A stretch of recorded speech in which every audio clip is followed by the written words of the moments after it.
ये आकाशवाणी है। कोविड-19 विशेष कार्यक्रम के अंतर्गत प्रस्तुत है कोरोना वायरस संक्रमण की वर्तमान स्थिति पर चर्चा, जिसे प्रस्तुत कर रहे हैं आकाशवाणी संवाददाता आनंद श्रीवास्तव। इस कार्यक्रम में आमंत्रित स्वास्थ्य विशेषज्ञ हैं दिल्ली के सफदरजंग अस्पताल में वरिष्ठ चिकित्सक डॉक्टर गीता कंपानी। नमस्कार। संकल्प, संयम और समर्पण किसी भी लक्ष्य को हासिल करने के मूल मंत्र हैं। जब कोरोना महामारी की शुरुआत हुई तब हम सबको लगने लगा कि इस पर कैसे विजय प्राप्त की जा सकती है। दिन बीते, समय गुजरा और धीरे धीरे कई राह हमारे सामने आते गए। कोरोना वैक्सीन उसी में से एक है जो इस समय इस महामारी से बचने का प्रमुख सुरक्षा कवच है। ऐसे में हम सबको दुनिया के सबसे बड़े कोविड टीकाकरण अभियान में सामने आकर अपना योगदान देना चाहिए।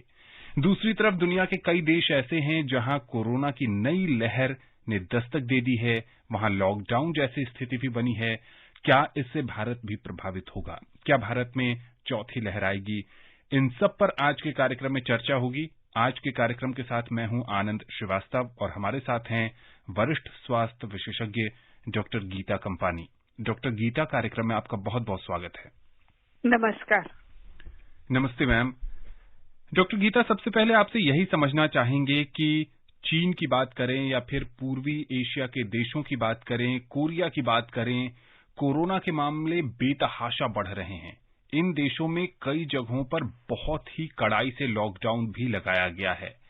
मीडिया के जरिए जो खबरें आ रही हैं और हम भारतीय जो उसको पढ़ रहे हैं, एक ही सवाल जहन में तमाम श्रोताओं के उठ रहा है कि क्या भारत में भी बहुत जल्द कोरोना की नई लहर आने वाली है? क्या कहेंगी आप? देखिए, ये वायरस जो है ये बार बार म्यूटेट कर रहा है। तो जो नए वेरिएंट जैसे ओमाइक्रॉन आया था, तो ये वेरिएंट्स जब आते हैं तो इनके तब एपिडेमिक होती है। मैं ये कहूंगी कि जो कोविड है वो इंडिया में एंडेमिक हो चुका है। तो एपिडेमिक बीच बीच में थोड़ी बहुत ज्यादा केस बढ़ जाएंगे, फिर घट जाएंगे। ये होता रहेगा जब भी वायरस म्यूटेट करेगा। लेकिन एक एंडेमिक जैसे constant certain number of cases ये हमेशा रहेंगे। जी बिल्कुल। ऐसे में जो आईआईटी कानपुर का प्रेडिक्शन है कि जून में भारत में कोरोना की चौथी लहर आ सकती है, तो क्या ये ओमिक्रॉन का जो दूसरा वेरिएंट दूसरे देशों में कहर मचा रहा है, क्या उससे ही भारत को भी खतरा है? बिल्कुल, ये खतरा है। तो देखते हैं, कई आईआईटी कानपुर की स्टडी है कि ये वेरिएंट फोर्थ वेव ला सकता है। तो कई कह रहे हैं कि कोई स्टडीज कह रही हैं कि नहीं, ऐसा नहीं होगा। तो टाइम ही बताएगा क्या होगा। डॉक्टर गीता, यहाँ पर जो आम नागरिक हैं, जो श्रोता हैं हमारे, वो सोच रहे हैं कि क्या उपाय किया जाए कि अगर कोई लहर आए भी तो हम उससे आसानी से बच सकें, उसका कम से कम नकारात्मक प्रभाव हम पर पड़े। देखिए, इसके उपाय यही हैं, मास्क पहनना, सोशल डिस्टेंसिंग और हैंड सैनिटाइजेशन। अभी 1 अप्रैल से सरकार ने बस सोशल डिस्टेंसिंग और मास्क पे ही रखा है कि ये करिए। अगर हम मास्क का उपयोग करते हैं और सोशल डिस्टेंस मेंटेन करते हैं तो ये भी हम एक से दूसरे से संक्रमण होने में प्रिवेंट करेगा।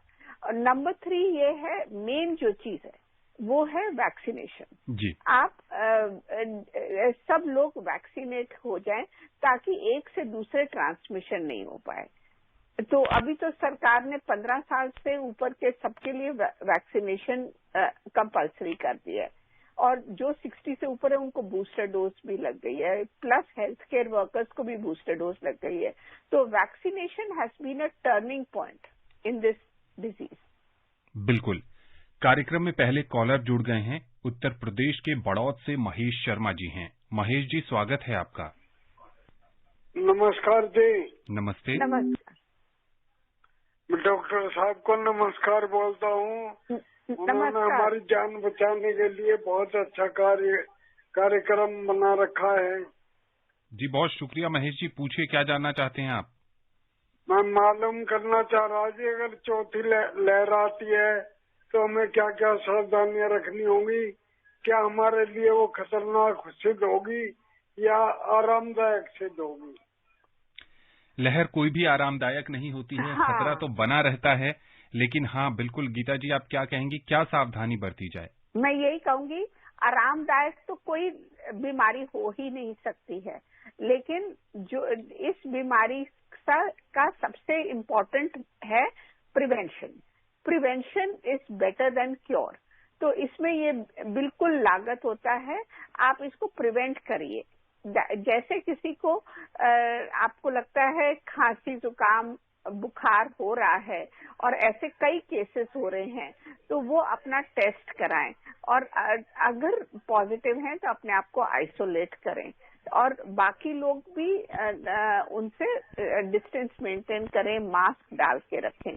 तो प्रिवेंट करो ताकि वो कहते हैं ट्रैक, ट्रीट एंड आइसोलेट। जी। तो ये इस बीमारी का सबसे अच्छा उपाय है। जी बिल्कुल। डॉक्टर गीता, आपसे ये भी समझना चाहेंगे कि भारत के सभी हिस्सों में तापमान बहुत तेजी से बढ़ रहा है, गर्म हवाएं चलना शुरू हो गई हैं, गर्मी बहुत बढ़ रही है। ऐसे में कई समस्याएं और हो जाती हैं, जैसे डिहाइड्रेशन की है। जिन लोगों को धूप में काम करने जाना ही जाना है, उनको भी कई परेशानी होती है। ऐसे में वो किन बातों का ध्यान रखें कि इस मौसम में वो सेहतमंद बने रहें?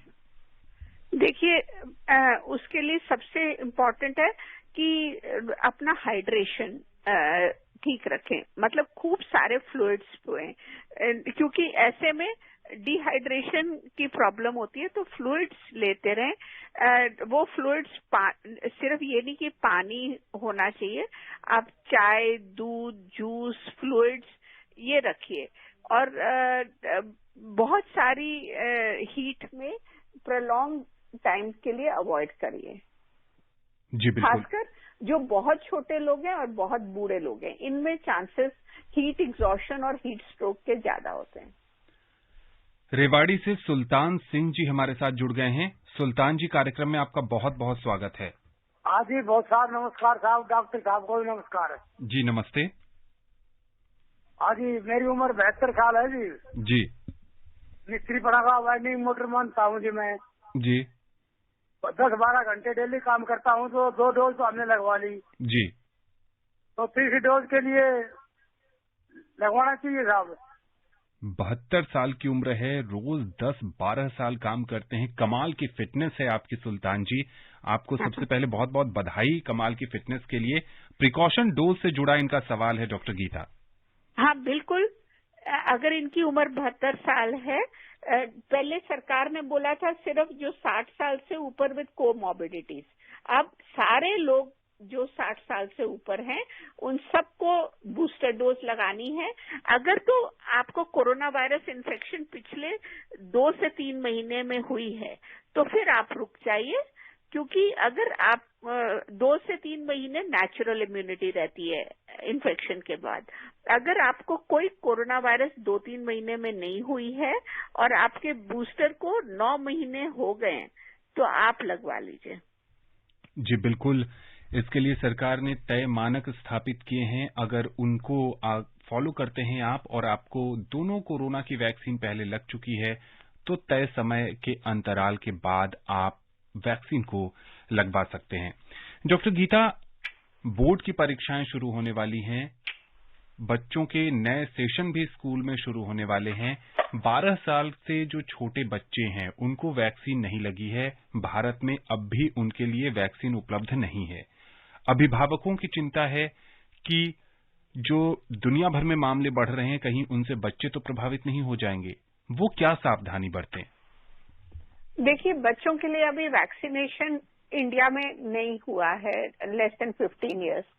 तो बच्चों को जो सावधानियां हैं यही है कि कोशिश करें कि डिस्टेंस मेंटेन करें और हैंड सैनिटाइजेशन रखें, और मास्क का उपयोग करें बच्चे स्कूल में। लेकिन ये है मुश्किल, या फिर ये शिफ्ट कर सकते हैं, कुछ बच्चों को मॉर्निंग शिफ्ट में बुलाएं, कुछ बच्चों को इवनिंग शिफ्ट में बुलाएं। तो बाकी इस बीमारी के यही उपाय हैं। जी बिल्कुल। कार्यक्रम में एक और नियमित श्रोता हमारे साथ जुड़ गए हैं, लोनी गाजियाबाद से मोहम्मद यामीन। यामीन जी, आपका बहुत बहुत स्वागत है। सर नमस्कार। नमस्ते। मैम को भी नमस्कार। नमस्कार।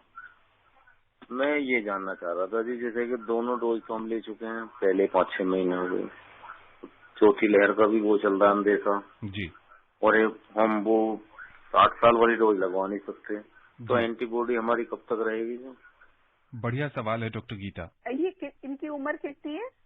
ये 60 साल से कम उम्र के हैं। अच्छा, तो ये एंटीबॉडी कितनी देर तक रहेगी ये कह नहीं सकते हैं, ये इसका किसी ने देखा नहीं कितनी देर तक रहती है, पर 8 या 9 महीने तक रहने की संभावना है। अभी सरकार मेरे ख्याल से जो 60 साल से कम है उनका भी टीकाकरण शुरू करेगी। जी बिल्कुल, आप उसमें न रहें कि आपने कोरोना की दोनों वैक्सीन की डोज लगवा ली है तो आपको कोरोना नहीं हो सकता, आपकी एंटीबॉडी विद्यमान रहेगी। आपको जो कोविड प्रोटोकॉल है उसका पालन जरूर करते रहना है, क्योंकि इस समय कोरोना से जो बचाव का सबसे सार्थक और बहुत ही प्रभावी उपाय है वो है कोविड वैक्सीन और मास्क, हैंड सैनिटाइजेशन और सोशल डिस्टेंसिंग। डॉक्टर गीता, यहाँ पर एक व्यवहारिक सवाल ये भी होता है कि जब सब कुछ खुल गया है, चाहे वो दफ्तर की बात करें, विद्यालय की बात करें, बाजारों की बात करें, ऐसे में सुरक्षित दूरी का पालन बेहद मुश्किल हो गया है। क्या कुछ आप टिप्स देंगी जिससे इसको कम से कम फॉलो किया जा सके? किसको फॉलो किया जा सके? सोशल डिस्टेंसिंग को। नहीं, सोशल डिस्टेंसिंग तो मेंटेन करनी ही है जी। सवाल यही है कि सारी चीजें खुल गई हैं, विद्यालय से लेकर बाजार तक, दफ्तर से लेकर मॉल तक, ऐसे में हर जगह, चाहे वो हम सार्वजनिक परिवहन की बात करें, बस हो, मेट्रो हो, फुल कैपेसिटी से सारी चीजें चल रही हैं। बहुत मुश्किल होता है ऐसे में सुरक्षित दूरी का पालन करना। कैसे पालन किया जाए? देखिए, जितना अपनी तरफ से आप सोशल डिस्टेंसिंग मेंटेन कर सकते हैं करिए। बाकी मास्क भी प्रिवेंटिव है, क्योंकि मास्क अगर सब लोगों ने डाला हुआ है तो वो एक से दूसरे से संक्रमण को प्रिवेंट करता है। तो हम यही कर सकते हैं, हम कोशिश कर सकते हैं कि हम मास्क का उपयोग करें, सोशल डिस्टेंसिंग जितना हो सकता है मेंटेन करें। जो बिल्कुल नहीं मेंटेन हो सकता है तो फिर उसका उपाय नहीं है। बिल्कुल। डॉक्टर गीता, यहाँ पर एक और सवाल बहुत सारे लोगों के जहन में है कि जिनको डेल्टा के समय कोरोना हो गया या फिर ओमिक्रॉन के समय जो कोरोना से संक्रमित हो गए और उन्होंने दोनों वैक्सीन की डोज भी लगवा रखी है, क्या उनको खतरा बहुत कम है? अगर उन्होंने दोनों डोज की वैक्सीन लगा रखी है तो खतरा कम होता है, लेकिन मैं ये कहना चाहूंगी कि ये जो वैक्सीनेशन है ये 100% प्रोटेक्टिव नहीं है। इसका प्रोटेक्शन 78 to 92% है। तो आप ये मत सोचिए कि आपने वैक्सीन लगा ली है तो आपको बिल्कुल नहीं संक्रमण हो सकता, फिर भी हो सकता है, क्योंकि आप 78 से वाले में आते हैं कि 80 में आते हैं कि 90 में आते हैं। 100% प्रोटेक्शन तो किसी को नहीं है। गाजियाबाद से सुभाष जी हमारे साथ जुड़ गए हैं। कार्यक्रम में आपका बहुत बहुत स्वागत है। सर नमस्कार। नमस्ते। डॉक्टर साहब को भी नमस्कार। नमस्कार। सर मेरा सवाल ये है जी, क्या आजकल मैं देख रहा हूँ सब जगह सब चीज खुल गई जी, और सर वो सरकार सारी चीजों को खोलती भी जा रही है, लेकिन ये वायरस की जो क्षमता है, जो वायरस जो होता है, क्या वो कम हो गई है इस वजह से खोल रही है, या वायरस की क्षमता उतनी ही है लेकिन संक्रामित लोगों को कम कर रहा है? जी डॉक्टर गीता। हाँ, ऐसा है, वायरस की इन्फेक्ट करने की क्षमता कम नहीं हुई है, लेकिन एक जो कहते हैं हर्ड लोग वैक्सीनेट हो गए हैं तो इसलिए एक से दूसरे में संक्रमण नहीं है। दूसरा ये भी है कि हर्ड इम्यूनिटी डेवलप हो जाती है। जब 70% से ज्यादा लोग इन्फेक्टेड हो जाते हैं तो पॉपुलेशन में हर्ड इम्यूनिटी डेवलप हो जाती है, तो इसीलिए एक से दूसरे संक्रमण नहीं रहता है। जी डॉक्टर गीता, बहुत सारे लोगों के जहन में ये भी एक सवाल है कि हर वर्ष अप्रैल और मई 2 ऐसे महीने होते हैं जब से कोरोना महामारी की शुरुआत हुई है, तब से अप्रैल और मई के महीने में कोरोना का तांडव इस देश ने देखा है। चाहे शुरुआती वर्ष हो जब कोरोना का एंट्री इस देश में हुई थी, 2020 की हम बात करें, 2021 में डेल्टा का खौफनाक मंजर भी हमने देखा, और अब जब हम अप्रैल और मई की तरफ आगे बढ़ रहे हैं तो दूसरे देशों से ऐसी खबरें आ रही हैं कि लाखों में वहां मामले सामने आ रहे हैं। क्या उस तरह की भयावह स्थिति एक बार फिर आ सकती है, या फिर जो आप हर्ड इम्यूनिटी की बात कर रही हैं, जो रिकॉर्ड संख्या में भारत में टीकाकरण हुआ है, उससे अब ऐसी स्थिति नहीं आएगी? ऐसी स्थिति आनी नहीं चाहिए। जैसे हमने देखा भी है, जब ओमाइक्रॉन की वेव आई है तो जो संक्रमित हुए भी थे उनको अक्सर माइल्ड इन्फेक्शन हुई थी। सिर्फ जो लोग जिन्होंने वैक्सीनेशन नहीं लगवाया हुआ था उनको इन्फेक्शन ज्यादा हुई है या सीरियस हुई है या हॉस्पिटल में एडमिट होने की जरूरत पड़ी है। जिन जिन लोगों ने वैक्सीनेटेड थे उनमें इन्फेक्शन माइल्ड रही है। जी बिल्कुल। राजधानी दिल्ली से हरदीप सिंह जी हमारे साथ जुड़ गए हैं। हरदीप जी, कार्यक्रम में आपका बहुत बहुत स्वागत है। नमस्ते। नमस्कार। आनंद श्रीवास्तव जी। जी नमस्कार। और डॉक्टर साहब को भी नमस्कार। नमस्कार जी, हमारा सवाल था कि जैसे हमारे पड़ोसी देश बांग्लादेश, भूटान और पाकिस्तान, अफगानिस्तान, इनमें मतलब कोरोना की क्या स्थिति है? क्या वहां भी फिर चौथी लहर आई हुई है? इनका कभी हमें कभी पता नहीं लगा। पड़ोसी मुल्कों के बारे में जानना चाहते हैं कि वहां क्या हालात हैं कोरोना के इस समय। देखिए, एशिया की कई कंट्रीज में केसेस काफी हो रहे हैं, लेकिन एग्जैक्टली मुझे मालूम नहीं है पाकिस्तान में क्या हालत है इस वक्त। जी हाँ, बिल्कुल। दुनिया के कई देश ऐसे हैं जहां कोरोना के मामले बेतहाशा बढ़ रहे हैं और उन देशों में काफी सख्ती भी की जा रही है। जैसी कड़ाई भारत में कुछ वर्ष पहले की गई थी, चाहे 2020 की बात करें, चाहे 2021 की बात करें।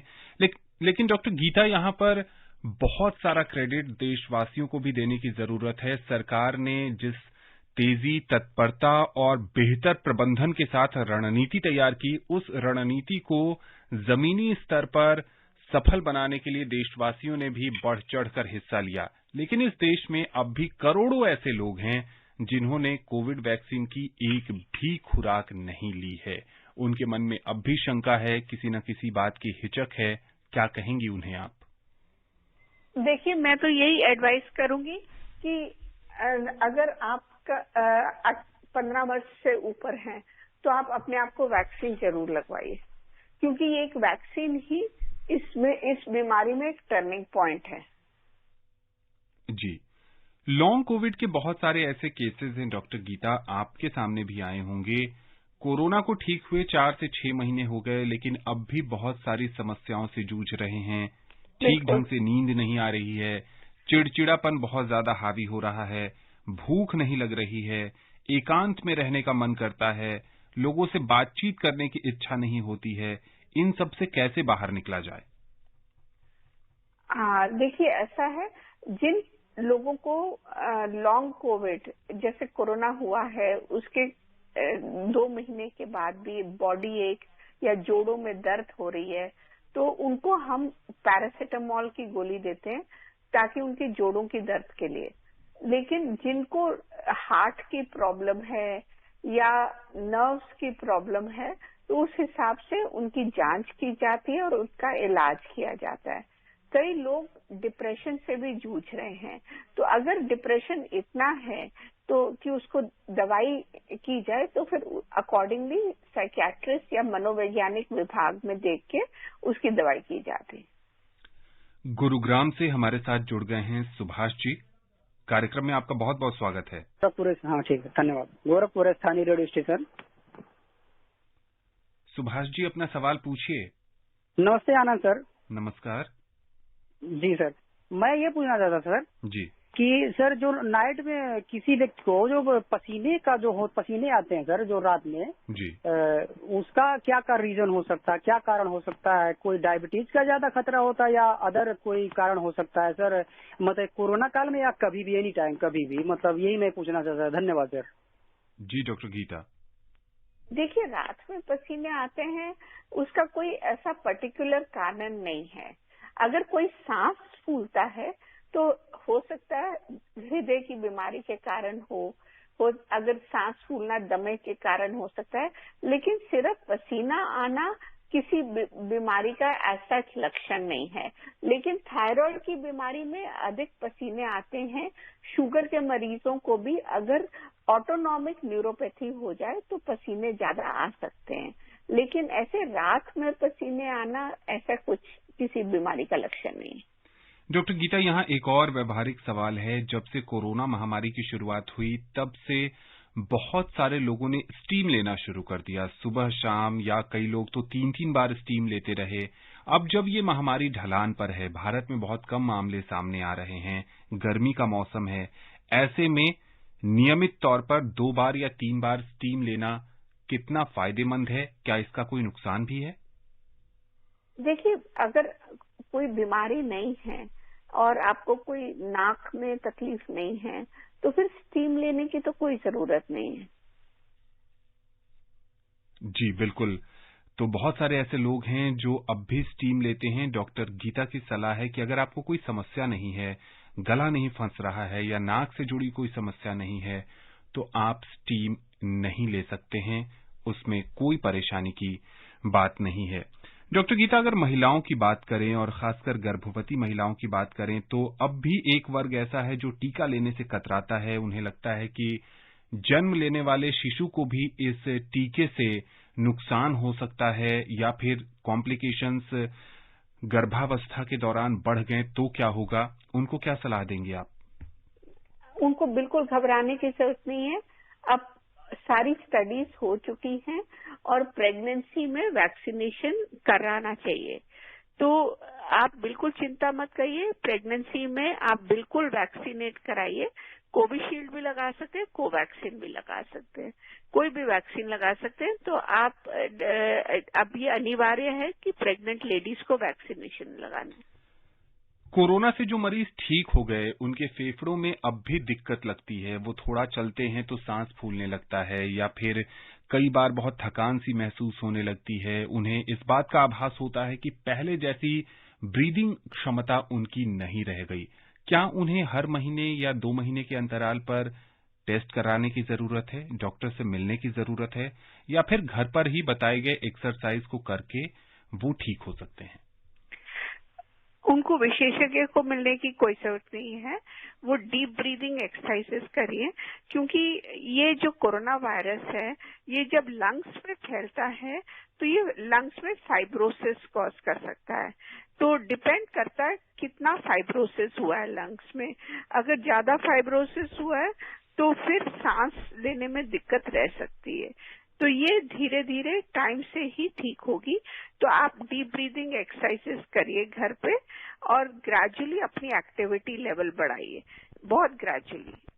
एक और सवाल है यहाँ पर डॉक्टर गीता की, कई सारे रिसर्च पेपर में ये बात निकलकर सामने आई कि कोरोना से संक्रमित हुए लोगों के बहुत सारे अंगों पर भी नकारात्मक प्रभाव पड़ता है, चाहे वो हृदय हो, चाहे वो लीवर हो, आपने फेफड़े की बात की, चाहे वो किडनी हो। तो क्या कोरोना से ठीक हुए व्यक्ति को अपना टेस्ट, फुल बॉडी चेकअप अलग अलग ऑर्गन के कराने की आवश्यकता है कि कहीं उस पर नकारात्मक प्रभाव तो नहीं पड़ा, आगे चलकर कोई गंभीर समस्या तो नहीं हो सकती है? वो क्या करे? देखिए, जिसको माइल्ड इन्फेक्शन हुई है, जो घर में ही ठीक हो गया है, हल्का फुल्का बुखार हुआ है 1-2 दिन, लेस देन 100 डिग्री फ़ारेनहीट, और थोड़ा बहुत खांसी जुकाम हुआ है, उसको किसी अंग की जांच कराने की कोई जरूरत नहीं है। लेकिन जिसको हॉस्पिटल में एडमिशन हुई है, जिसको हाई फीवर हुआ है, खांसी, फेफड़ों की इन्वॉल्वमेंट हुई है, तो उसके हॉस्पिटल में सारी जांच की जाती है, सारे इन्फ्लेमेटरी मार्कर्स किए जाते हैं, किडनी फंक्शन, लिवर फंक्शन, ये सब देखा जाता है। तो उसको जब वो डिस्चार्ज होता है तब भी उसके दोबारा जांच होती है और डॉक्टर एडवाइस करते हैं कि दोबारा उसको सब पैरामीटर्स कराने की जरूरत है कि नहीं। जो पोस्ट कोविड क्लिनिक बहुत सारे अस्पतालों में शुरू की गई हैं, उस पे मरीज समय समय पर जाते रहते हैं, लेकिन बहुत सारे ऐसे मरीज भी हैं डॉक्टर गीता जो ये सोचते हैं ये तो पोस्ट कोविड के लक्षण हैं, ये खुद धीरे धीरे ठीक हो जाएगा, अस्पताल जाने की क्या जरूरत है। क्या ये मानसिकता सही है? देखिए, ऐसा है, अगर तो लक्षण माइल्ड हैं, जैसे हल्का फुल्का बॉडी में पेन है या दर्द है, तो वो अस्पताल जाने की जरूरत नहीं है। जैसे मैंने बताया, उसके लिए पैरासीटामोल ले ले, क्योंकि जितना आप क्राउड करोगे हॉस्पिटल में उतना संक्रमण के चांसेस भी या री इन्फेक्शन के चांसेस होते हैं। तो अगर हल्का फुल्का जोड़ों में दर्द है, बॉडी में पेन है, तो उसके लिए पैरासीटामोल लेने, उसके लिए हॉस्पिटल जाने की जरूरत नहीं है। और अगर तो बहुत ज्यादा फटीग है, खांसी हो रही है, सांस फूल रहा है, तो फिर आगे जांच कराने की जरूरत है। एक श्रोता हमारे ये भी जानना चाहते हैं कि सुबह शाम जब वो पार्क में सैर करने के लिए जाते हैं और वहां बहुत सारे लोग होते हैं और जो सरकार की गाइडलाइंस है कि जब आप सार्वजनिक स्थान पर जाएं तो मास्क पहन कर जाएं, ऐसे में क्या जॉगिंग वॉकिंग करते समय मास्क पहनना जरूरी है? क्या उससे कोई प्रॉब्लम भी हो सकती है? जॉगिंग करते समय मास्क ना पहनिए। आप ये कोशिश करिए कि जब आप जॉगिंग कर रहे हैं आप दूसरों से थोड़ा सा डिस्टेंस पे हैं और एक दूसरे के से आप डिस्टेंस मिला के बना के रखिए। बाकी जॉगिंग के समय मास्क डालना जरूरी नहीं है, क्योंकि मास्क डालते समय आप जो एयर निकालते हैं आप उसी को नहीं तो मास्क डालते हुए ब्रीथ करेंगे, तो दैट कैन बी हार्मफुल। जी हाँ, बिल्कुल। तो जैसा डॉक्टर गीता कह रही हैं कि आप सुरक्षित दूरी का पालन करिए, मास्क लगाइए, यही इस समय सुरक्षा कवच है। कार्यक्रम में समय बहुत कम है डॉक्टर गीता, चलते चलते हमारे श्रोताओं को क्या संदेश देंगी आप? मैं यही संदेश दूंगी कि ये बीमारी में प्रिवेंशन सबसे जरूरी है। प्रिवेंशन आप वैक्सीनेशन से करा सकते हैं, मास्क डाल के और सोशल डिस्टेंस मेंटेन कर लीजिए, तो आप इस बीमारी को प्रिवेंट करिए। प्रिवेंशन क्योर से बहुत बेहतर है। डॉक्टर गीता, आकाशवाणी के इस विशेष कार्यक्रम से जुड़ने के लिए और विशेषज्ञ राय देने के लिए आपका बहुत बहुत शुक्रिया। शुक्रिया। तो जैसा कि डॉक्टर गीता बता रही थी कि दुनिया के तमाम देशों में भले ही कोरोना के मामले बढ़ रहे हैं, लेकिन इससे बचने के उपाय अब भी मौजूद हैं। आपको क्या करना है? अगर आपने अब तक कोविड वैक्सीन की कोई भी डोज नहीं ली है तो आप जरूर जाकर कोविड वैक्सीन की डोज लीजिए। अगर आपकी दूसरी खुराक बची हुई है और आपका समय हो गया है तो आप जरूर लीजिए। अगर आप प्रिकॉशन डोज लेने के पात्र हैं तो आप प्रिकॉशन डोज भी लीजिए। साथ ही अगर आप कहीं जा रहे हैं, भीड़ भाड़ वाला इलाका भी क्यों न हो, मास्क जरूर पहनिए। जहां तक संभव हो सुरक्षित दूरी का पालन करिए। इस मानसिकता में मत रहिए कि कोरोना खत्म हो गया है, अब इस महामारी की वापसी नहीं होगी, अब मामले नहीं बढ़ेंगे, ज्यादा लोगों को टीका लग गया है तो भारत में ऐसी स्थिति नहीं आएगी जैसे कि चीन और पूर्वी एशिया के दूसरे देशों में आ रही हैं। कोविड प्रोटोकॉल का पालन करते रहिए, स्वस्थ रहिए, खुशहाल रहिए और संक्रमण से बचे रहिए। नमस्कार। कोविड-19 विशेष कार्यक्रम के अंतर्गत अभी आप सुन रहे थे कोरोना वायरस संक्रमण की वर्तमान स्थिति पर चर्चा, जिसे प्रस्तुत कर रहे थे आकाशवाणी संवाददाता आनंद श्रीवास्तव। इस कार्यक्रम में आमंत्रित स्वास्थ्य विशेषज्ञ थीं दिल्ली के सफदरजंग अस्पताल में वरिष्ठ चिकित्सक डॉक्टर गीता कंपानी। ये कार्यक्रम आकाशवाणी के समाचार सेवा प्रभाग द्वारा प्रस्तुत किया गया।